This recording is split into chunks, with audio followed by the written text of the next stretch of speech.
Good afternoon. I'm Shaun Garrity, and you're watching MediaPlex live at 1.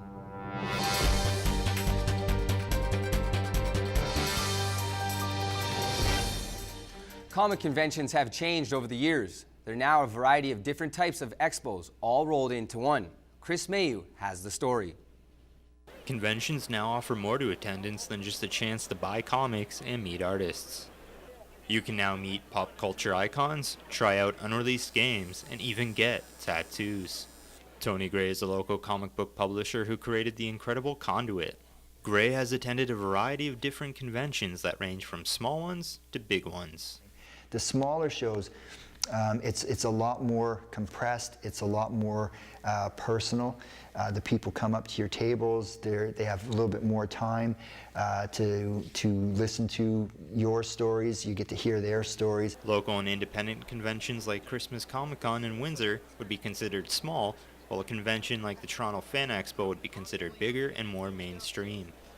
Both types of conventions feature their own benefits. Small cons have a cheaper price of admission, while bigger shows have more volunteers and can bring in big-name celebrities. Cons are also a place for cosplayers to meet with photographers and show off their hard work.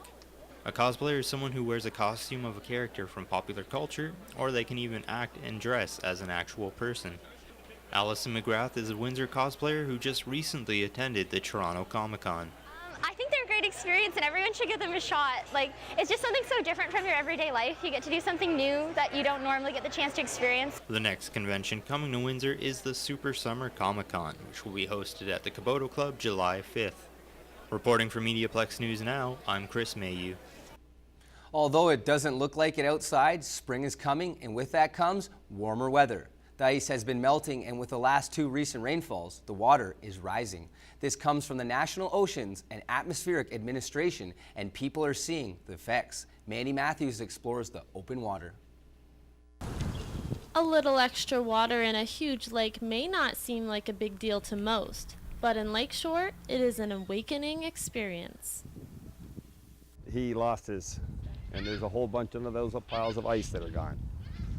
When that stuff starts to move, nothing stops it. The Great Lake waters are ranging from 25 to 50 centimeters above what they were this time last year. But predicting lake level conditions is not an exact science, says Windsor Port Authority CEO David Cree. Depend on the amount of rain we get this spring, how quickly the snow and ice melts up in the northern area, Lake Superior in particular. Current water levels have risen to higher than 175 meters. 2 years ago, the average levels almost hit a dangerous low for cargo shipping. Water. So the parkway would have been more expensive, which obviously trickles down into people's taxes. We would have had negative environmental effects, and so those are the kinds of things you see happen if shipping were to be, for whatever reason, unavailable. Although it doesn't look like it here at the Detroit River, Lake St. Clair's water levels have risen marginally by 1.5% since March 1st. Now, this is nothing to be concerned about, the Windsor Port Authority says, for homeowners or boaters.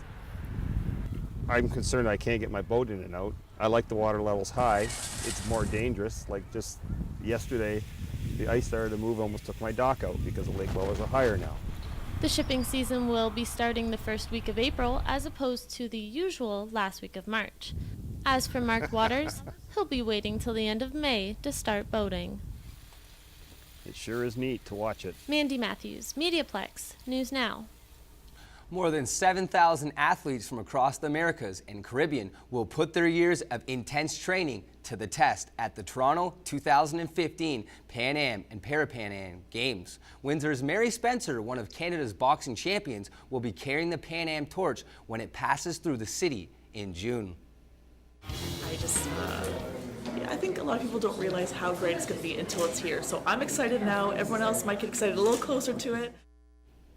It seems the winter weather is back. Today will be 0 degrees with scattered flurries. The temperature is going to drop even more overnight, down to -7 degrees. Tomorrow will be mainly sunny with a high of 1. Thanks for tuning in. I'm Shaun Garrity, and you've been watching MediaPlex Live at 1.